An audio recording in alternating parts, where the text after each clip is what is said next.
السلام علیکم ورحمۃ اللہ وبرکاتہ۔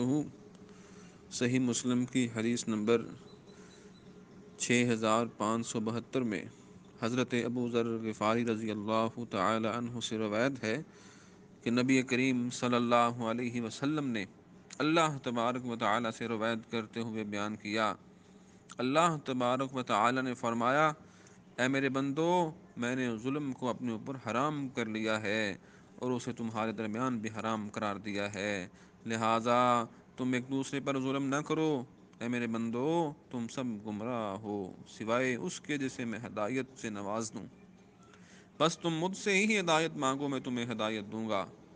اے میرے بندو، تم سب بھوکے ہو سوائے اس کے جسے میں کھلاؤں، بس تم مجھ سے ہی کھانا مانگو، میں ہی تمہیں کھانا دوں گا۔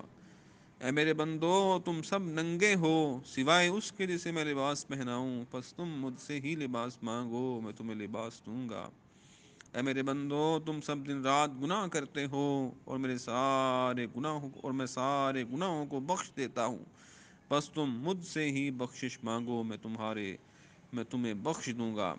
اے میرے بندو، تم ہرگز مجھے نقصان پہنچانے کے قابل نہ ہو سکتے کہ تم سے مجھے نقصان پہنچے، نہ کبھی مجھے فائدہ پہنچانے کے قابل ہوگے کہ مجھے فائدہ پہنچا سکو۔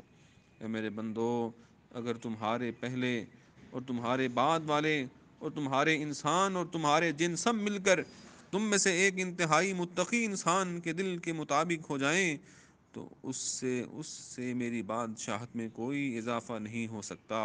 اے میرے بندو، اگر تمہارے پہلے والے اور تمہارے بعد والے اور تمہارے انسان اور تمہارے جن سب مل کر تم میں سے سب سے فاجر آدمی کے دل کے مطابق ہو جائیں تو اس سے میری بادشاہت میں کوئی کمی نہیں ہوگی۔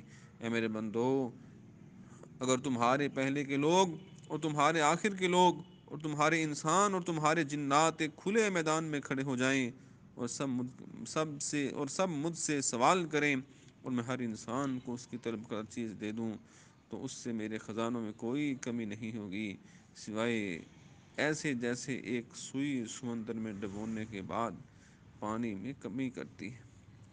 اے میرے بندو، یہ تمہارے اعمال ہیں کہ جنہیں میں شمار کر رہا ہوں، پھر میں تمہیں ان کا پورا پورا بدلہ دوں گا۔ تو جو شخص بھلائی پائے وہ اللہ کا شکر ادا کرے، اور جو اس کے علاوہ پائے تو اپنے ہی نفس کو ملامت کرے۔